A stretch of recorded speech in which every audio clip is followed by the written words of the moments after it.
Saksi ang puno ng akasya sa pagtitipon ng 41 miyembro ng Gintapagin Agrarian Reform Cooperative sa Barangay Tapakon sa bayan ng Bingawan, probinsya ng Iloilo. Hawak-hawak ang talapindutang bilang at listahan ng mga lugit kita. Sa paunang kapital na 36,200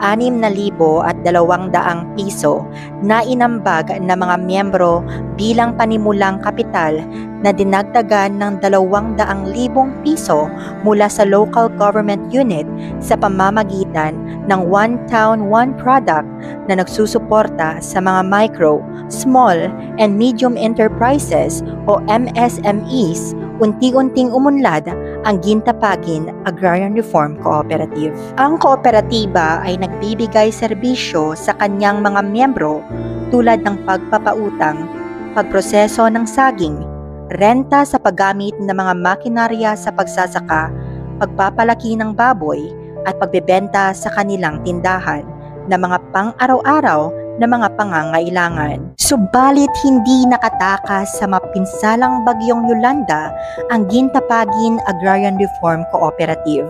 Nawasak ang kanilang munting gusali, lalong-lalo na ang pinanggagalingan ng kanilang kabuhayan.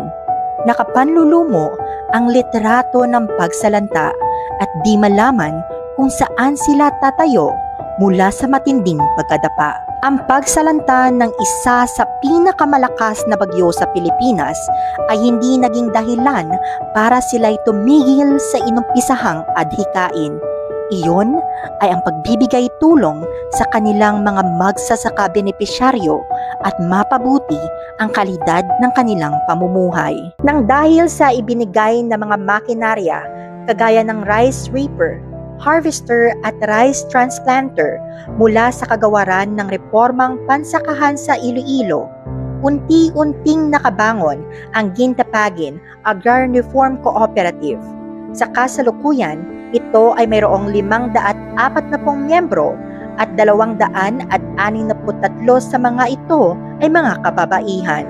Sila rin ay nakaipon na mahigit 1 milyon bilang share capital, gayon din sa kanilang total savings mobilized ng nakaraang taon. Ang kooperatiba ay nagbigay hindi lamang ng kita sa pamayanan, pati na rin trabaho sa miyembro nito bilang manager, ingat yaman, bookkeeper, sekretarya at storekeeper. Bunga ng kanilang malaking kita ang pagbibigay ng serbisyo at suporta sa lipunan, kagaya ng pagbibigay ng supply pampaaralan sa mga kabataan, paglilinis ng kapaligiran, at pagsasanay sa ibang mga organisasyon na mga agrarian reform beneficiaries. Patuloy ang pagsulong ng Gintapagin Agrarian Reform Cooperative tulad ng paghiyabong ng puno ng akasya na ang lilim ay nagsilbing kaginhawaan hindi lamang sa panahon ng tag-init, kundi pati na rin sa pamumuhay ng mga mamamayan sa bayan ng Bingawan.